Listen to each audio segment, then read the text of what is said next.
Hello students and welcome back to my channel math solutions with Rose ma'am. और आज की हमारी mission mathematics for class 10th की worksheet का topic है problem solving for by substitution method. Date है इसकी 29 सितंबर 2022।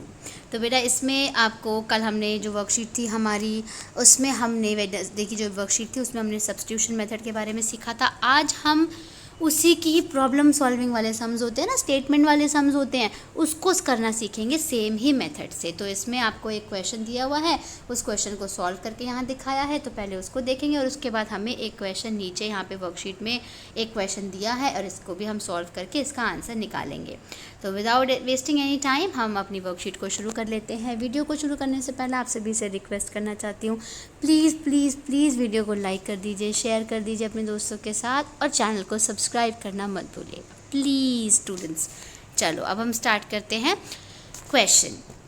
Meena went to bank to withdrawn 2000 rupees. यानी जो मीना है वो 2000 रुपीज़ निकालने के लिए बैंक गई। शी आज the cashier to give her 50 and 100 rupees note. उसने बोला कि मुझे जो पैसे दोगे ना आप वो 50 के एंड 100 के नोट देना। Meena got 25 notes in all, और उसको टोटल जो थे वो 25 नोट्स मिल गए। Find how many notes of 50 and 100 did she receive. तो आपको फाइंड आउट करना है कि उसको कितने 50 के नोट मिले और कितने 100 के नोट मिले, ये आपको जो है वो फाइंड आउट करना है। सॉल्यूशन पे आते हैं। Let us assume that number of 50 notes भी x, 50 को x ले लिया, and the number of 100 note भी y, 50 को x और 100 को y, और टोटल नंबर ऑफ नोट्स कितने हैं 25, और जो पैसे निकाले हैं वो कितने निकाले हैं 200 निकाले हैं। ठीक है, तो इक्वेशन देखिए कैसे बनेगी। नोट्स यहाँ पे लिखे हैं, अमाउंट यहाँ, नंबर ऑफ नोट्स, जब x नोट आपको नहीं पता और नंबर ऑफ नोट्स 100 के y नहीं पता तो दोनों का टोटल कितना है 25 नोट मिले, और अकॉर्डिंग टू क्वेश्चन आपके पास इक्वेशन आ जाती है x + y = 25। लेकिन अगर हम अमाउंट की बात करें तो 50x + 100y, अगर अमाउंट को हम x और y लेते हैं और तो कितना निकला 2000 निकला है टोटल, यानी 50x + 100y = 2000 रुपीज़। आपके पास एक इक्वेशन नंबर 1 आई, x + y = 25, इक्वेशन नंबर 2 आई 50x + 100y = 2000। Now we will solve these equations through substitution method from equation 1। Equation 1 जो आपको दे रखी है, यहाँ से x की वैल्यू निकाल दी तो x की कितनी आ जाएगी value 25 - y। Substituting value of in equation 2, इस वाली इक्वेशन में आपको x की वैल्यू 25 - y रखनी है। यहाँ पर देखिए रख दी हमने। 50 को 25 से मल्टीप्लाई करेंगे 1250 आएगा, 50 को y से करेंगे 50y आएगा, 100y सेम 2000। 50y और 100y इन दोनों को माइनस करेंगे तो 50y आ जाएगा, और 2000 में से 1250 माइनस करेंगे तो कितना आएगा 750, और y की वैल्यू निकलेगी जब आप 750 को किससे डिवाइड कर देंगे 50 से। डिवाइड करा 0 से 0 कट गया, और कट करने के बाद कितना आ गया 15, यानी y की वैल्यू कितनी आ गई आपकी 15 आ गई। Put this value in equation number 3 to get the value of x। Equation आई y की 15, आपकी इक्वेशन नंबर 3 ये है ना, इसमें y की जगह क्या रख देंगे आप 15, तो 25 - 15 कितना हो गया 10, यानी नंबर ऑफ 50 नोट्स जो हैं वो 10 है और नंबर ऑफ 100 नोट्स जो हैं वो कितने हैं 15 है। Yes, very good. इसके बाद आता है बेटा हमारे पास एक क्वेश्चन जो इस वर्कशीट में हमें दिया हुआ है। The cost of 2 pencils and 3 eraser is ₹9, यानी 2 पेंसिल और 3 इरेज़र का जो टोटल है वो 9 रुपीज़ है। And the cost of 4 pencils and 6 eraser is 18, 4 pencil और 6 इरेज़र का टोटल 18 है। Right linear equation for the given equation, आपको लीनियर इक्वेशन लिखनी है इसकी।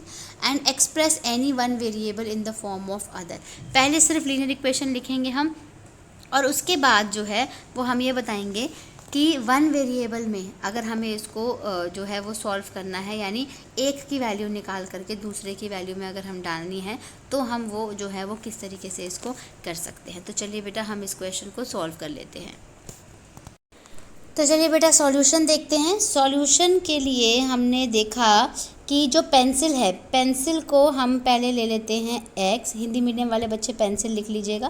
पेंसिल को आप x ले लीजिए और इरेज़र यानी रबड़ को हम ले लेंगे y। ठीक है, इसके बाद हमें लिखनी है इक्वेशन, तो इक्वेशन लिखनी है लीनियर इक्वेशन। तो उसमें हमें क्या करना है मैं आपको बताती हूँ। दो पेंसिल और 3 इरेज़र जो थी उसका टोटल था 9, तो ये हो गई आपकी इक्वेशन नंबर 1। और 4 पेंसिल और 6 इरेज़र का जो टोटल था वो था 18, ये हो गई आपकी दूसरी इक्वेशन। ठीक है, तो ये तो हमने फर्स्ट पार्ट डन कर लिया इक्वेशंस लिखने का। उसके बाद हमें क्या करना था, उसके बाद हमें वैल्यू निकालनी थी। तो इसकी भी वैल्यू निकालेंगे x और y अलग टर्म में, और इसकी भी वैल्यू निकालेंगे x और y अलग टर्म में। तो पहले हम इक्वेशन लिखते हैं। इक्वेशन आपने लिखी पहले वाली 2x + 3y = 9। यहाँ से पहले आप x की वैल्यू निकाल लीजिए इन टर्म्स ऑफ y, तो 9 - 3y हो जाएगा, और x की वैल्यू आ जाएगी 9 - 3y/2। और अगर हमें y की निकालनी है, x ना छोड़ करके y की निकालनी है, तो 3y इस तरफ रखेंगे, 9 - 2x हो जाएगा, और y की वैल्यू आ जाएगी 9 - 2x/3। ठीक है, ये सेकंड पार्ट हो गया, लेकिन एक ही इक्वेशन का हुआ है, इक्वेशन नंबर 1 का। अब आते हैं इक्वेशन नंबर 2 में। इक्वेशन नंबर 2 जो हमने लिखी थी वो थी हमारी 4x + 6y = 18। x की वैल्यू निकाल लीजिए यहाँ से, तो 18 - 6y हो जाएगा, और x = 18 - 6y/4। ऐसे ही यहाँ पर अब 6y की वैल्यू, 6y को इस तरफ रखिए, तो 18 - 4x हो जाएगा, और y की वैल्यू आ जाएगी 18 - 4x/6। y की भी निकल गई, x की भी निकल गई, तो ये सेकंड वाली इक्वेशन का आंसर था। ठीक है, तो अब हमारी जो वर्कशीट हुई है वो कंप्लीट हो गई, ये वाला क्वेश्चन। आई होप आपको ये क्वेश्चन अच्छे से समझ आ गया होगा। कोई डाउट है तो मुझसे कमेंट करके पूछ सकते हैं। फिर मिलेंगे बेटा नई वीडियो में नई वर्कशीट के साथ। Thank you students for watching this video. Video को लाइक, शेयर एंड चैनल को सब्सक्राइब कर दीजिए।